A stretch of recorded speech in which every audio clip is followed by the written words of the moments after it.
Amadou Diallo. His name still echoes. A chilling reminder of what can happen when fear and bias collide with authority. Let's rewind. February 4th, 1999. Amadou Diallo, a 23-year-old immigrant from Guinea, was standing outside his apartment in the Bronx. 4 plainclothes NYPD officers pulled up, mistook him for a suspect, and within moments fired 41 bullets, 19 of which struck Amadou. All he had in his hand was his wallet. That's it.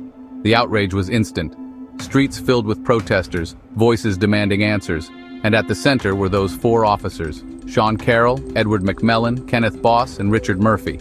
They faced second-degree murder charges, reckless endangerment, serious stuff.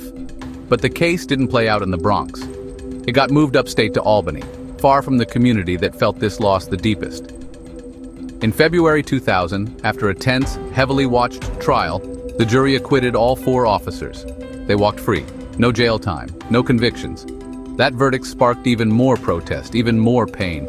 For many, especially Black and immigrant New Yorkers, it just confirmed what they'd always felt: the system wasn't built for them. So what actually happened to those officers? Well, none of them served prison time.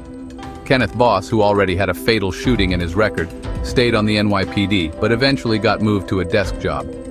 Sean Carroll left the department in New York altogether. McMillan and Murphy, they also left the force, not long after everything went down. The Street Crime Unit, the squad behind this tragedy, was disbanded in 2002, done in by public anger and relentless criticism of their aggressive tactics. But justice? If you're looking for the textbook definition, you won't find it here. The only accountability came years later, when New York City settled with Diallo's family for $3 million, a dollar figure for a life that should have never been taken. Still, Amadou Diallo's story didn't fade. His name became a rallying cry.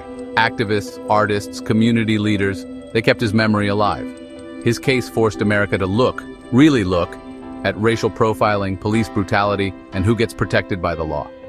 So when you hear his name, remember, it's not just a headline from 1999. It's a call to keep pushing for justice, for accountability, and